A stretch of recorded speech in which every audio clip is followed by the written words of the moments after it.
So I recently got a message from a recruiter who received a message from a candidate explaining that they had been on some interviews and they already have an interview pending, and they're curious to know what opportunities this particular recruiter might have. So I thought I'd put this together to talk about what to do and the lessons that we can take from this actual message that has come through.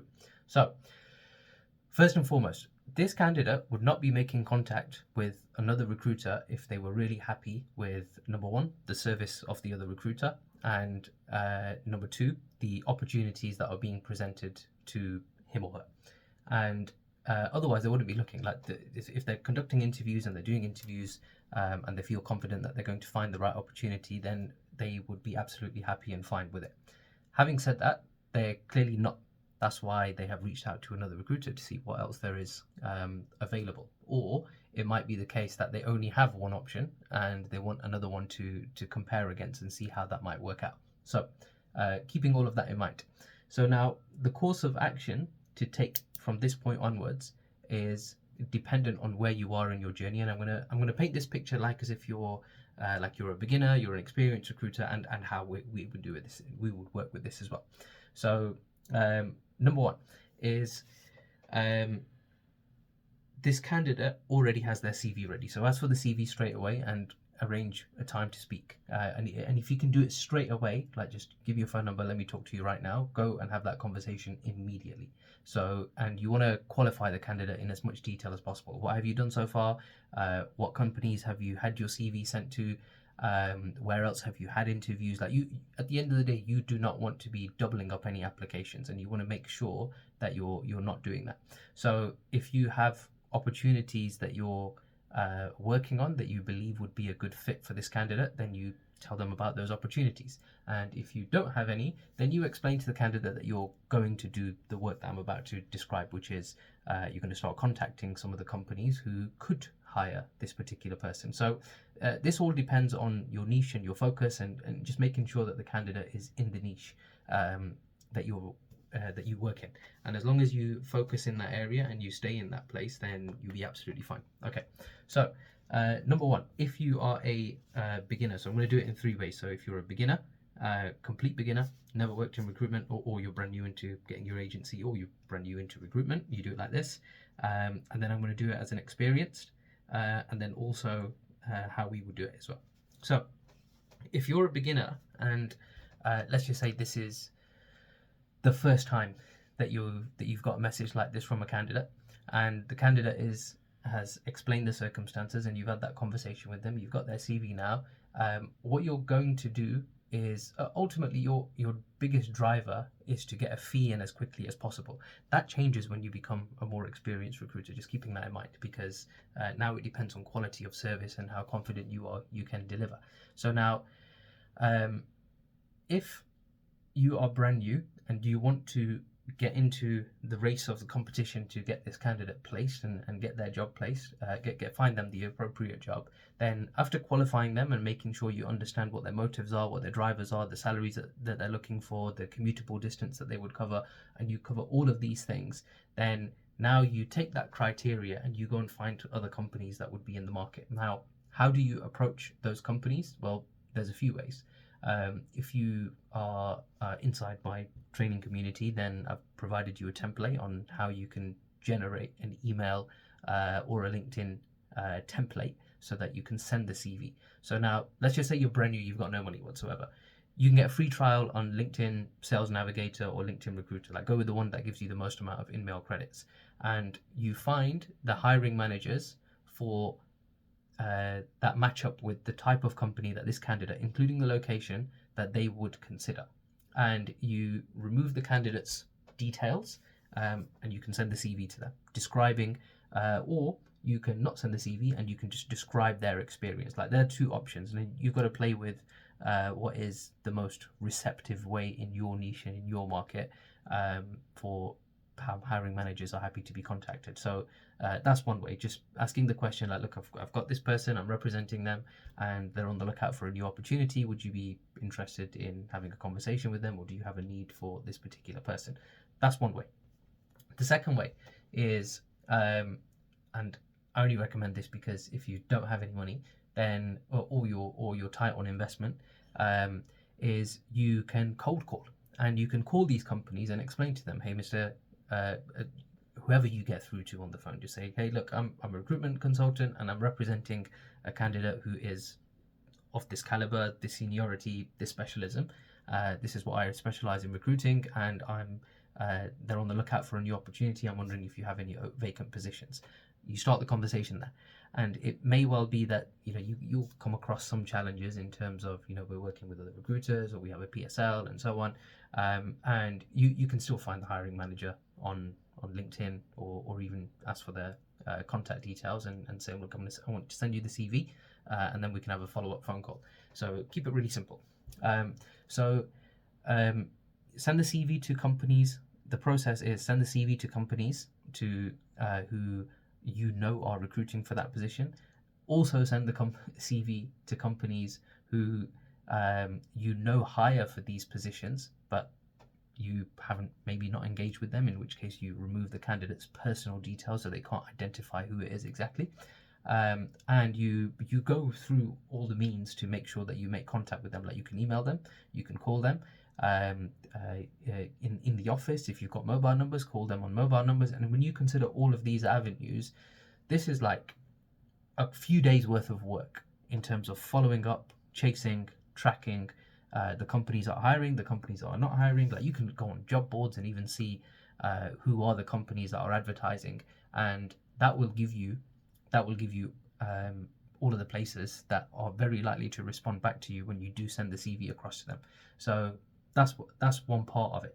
Now, if you're experienced and you already have a database full of contacts, then the way that we would do it anyway is we would set up a sequence of emails where it was automated, contacts the clients, automatically follows them up, chases them, and presents them with the CV.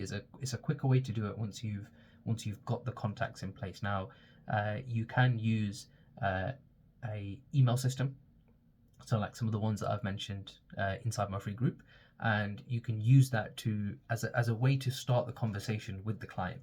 So when you consider all of these things, now, as a beginner, your ultimate goal is to make a placement and get interviews as quickly and fast as you possibly can, just keeping in mind that sometimes it takes a little bit of time. But you want to do this as quickly and fast as you possibly can, because now you've got a candidate, you are up against the clock because they're working with another recruiter, and some of the challenges that will come along with that, which is that ultimately there's a chance you might not place them because they are working with another recruiter.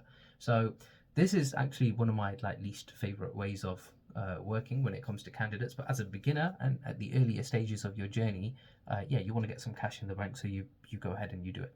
Now, as you become more and more experienced, you will learn to understand that, look, in some cases, especially because you don't understand what the other recruiter has done, like you don't understand where the CV has been sent, how many hiring managers have been contacted, like all of the things that you are about to do, there's a possibility that there's a diligent and really thorough recruiter on the other side who has already done all of these things. So there's a risk associated with it. And that risk is that they may well have contacted, and especially if they're more experienced than what you are in terms of your niche, they may well have contacted every single client, every single hiring manager in the locality that this candidate is looking, and may well even have working relationships with a good chunk of them. So now you come in as a second person doing the exact same thing within a short time frame, and this is an ongoing challenge, especially for those who are using job boards all the time. When you consider all of these things, sometimes you might think, you know what, this is not worth the headache, because what's the point in working with a candidate who has already been through the cycle that I've done and you're about to do? And the issue now becomes, what happens if there is 1, 2, 3, even 5 clients who that other recruiter has either missed or doesn't have a relationship, and they're the ones that you're looking for? Now, keeping in mind, this also presents itself as an opportunity for you to make contact with clients. So even if you don't place this particular candidate, it still gets your name out into the market as you are somebody who represents and works with this type and caliber of candidates. So if the candidate is good and it's worth it, then pursue it. Ultimately, you're also going to get some indication. So once a candidate's placed, or whenever they're prepared to share them with you, they might even tell you where else they've interviewed, or where the other hiring managers that they've met with. And these are opportunities for you to make contact with them. Now, I don't encourage anybody to create unnecessary competition, but at the same time, once a candidate has their job secured and they're prepared to give you this information, then by all means do it. And not to mention that they may well have a good experience talking to you, working with you, regardless of whether you actually get them the job or not. Because if you maintain the relationship with the candidate, then in the long term, eventually they're going to start looking for another job again, and they'll come back to you because they'll remember the good experience that they had with you. So, in summary, no opportunity is lost in recruitment. Even in this particular case, it's not an ideal situation because you've got another recruiter, you're up against the clock, they may have already had their CV sent out. When you consider all of these things, then you have to understand that you're still making contact and waves and conversations in your niche and in your market, and it's still worth you pursuing, because you can use this as an opportunity to build a relationship with a candidate, with hiring managers, make contact with them, and worst case scenario, someone's going to reply and say, no thank you, we're not looking for that, but we are looking for this, and you end up getting a completely different job opportunity to work on. So there is nothing wrong with representing such a candidate. However, as you become more and more experienced and you get to know your niche, and you get to know your competitors as well, you're going to come to realize eventually that there's some candidates that are not worth it.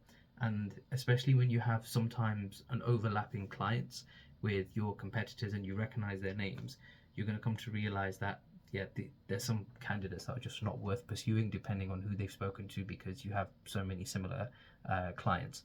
That doesn't stop you from building the relationship. So ultimately, at this moment in time, especially when you get that kind of message and they get a candidate, it's a matter of speed, like how quickly. It's not the way that I would encourage or want everybody, or even for my team, like we don't encourage or endorse this approach. It's just sometimes an opportunity comes like this. Like somebody is just going to see your LinkedIn post and they're going to think, you know what, let's reach out to this person. They know what they're talking about. We're not 100% happy with whatever service or opportunities were being presented. Let's see what else there is. And because they're going through those motions and that approach, this presents an opportunity to you to not just place a candidate, but also build a working relationship with the candidate, with potential contacts and clients that you're going to contact. So use this as that opportunity. So now it's a matter of speed. Send the CV to the clients that you know, remove the personal details and send them to companies who you know are hiring. So use job boards to find out that information, and also send it to companies and hiring managers where you think you know that they hire for this particular type of position over and over again. And when you consider those three avenues, you've got the option of sending details via email. You can send them via LinkedIn InMail, and I've mentioned you can get a free trial on most LinkedIn premium accounts, and if that turns out to be worth it, like let's say you do end up getting a placement from it, then you can keep that account going. And also follow up as relentlessly as much as you possibly can. And last but not least, call around. Like call all of the companies in the locality that you know about, and you should have a lead list. And there's a few ways to build lead lists, which I've shared inside my in my free group. And when you consider all of these avenues, there's no reason why you can't make contact with a few hundred hiring managers over the next 24 to 48 hours. If not 72 hours, I'll push. If this was the priority and this is what you worked on. The reason why I'm saying this is, I tell you what, if someone's watching this video for this long, drop a comment with a thumbs up below, just so that I know you've watched it, because then it makes sense for what I'm going to say next. So when you consider all of these things, and you consider the amount of people that you're going to make contact with, it will take you 48, 72, even 4 or 5 days, doesn't matter. The point is that this is an opportunity for you to make contact with clients and make contact with candidates, and that's as a beginner.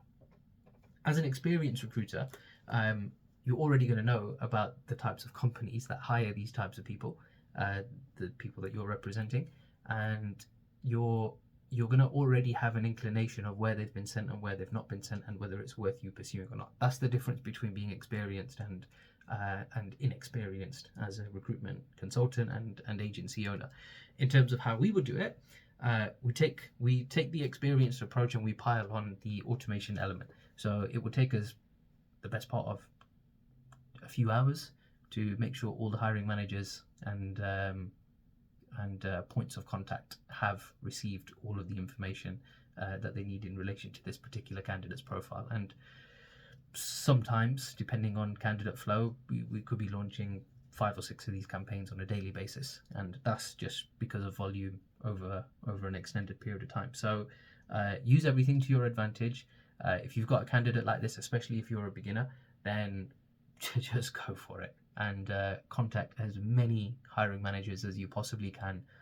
All means, follow up, chase them on phone calls, send a LinkedIn email, send them via email, do everything that you possibly can to get that person's CV, either with or without personal details, depending on who you have agreed terms with, in front of the hiring manager as quickly, as fast as you possibly can, because there's a possibility, and this is an opportunity that you're looking for, there's a possibility that there is either a new opportunity that has come up that this candidate has not considered, or there is a one particular hiring manager, or even a few, that the other recruiter has not contacted, and you've got to find out. My personal go-to method here is usually a blend of email and phone call, and that's what I would recommend. And that's it. Happy hunting. Good luck. And if you are in that circumstance, just absolutely go for it, because somebody in your region that you focus on is going to be hiring, and it's a case of going through everything in terms of making sure that this candidate has an interview. And the way that I encourage it is, imagine you have a conversation with the candidate and you say to them, look, let's have another meeting in a week's time. And you say, you know what, I'm going to give you a full rundown of everything that I've done. Now, you go and have that meeting in a week's time, and you better make sure that you can go back to the candidate and say, I've contacted this many companies to see if they have a suitable opportunity for you. This is what they've said. This is what they've said that they can't help with, and these are the opportunities that are presented. And for you to have that conversation on a weekly basis, as long as the candidate has said to you that they're looking and they've sent you their CV and they're happy for you to keep looking, right up until they say stop looking, I've got what I'm looking for. If you keep having that conversation on a weekly basis, then you will build trust, you'll build confidence in your niche, in your market, with your candidates, and that candidate will come back to you later on down the line. And okay, maybe you didn't place them, however, you would have built trust and confidence with one candidate who will say good things about you, and you'll be surprised at what happens when you have that experience with a candidate. The candidate will then send their friends your way as well. So that's what I would do. And good luck on your first position.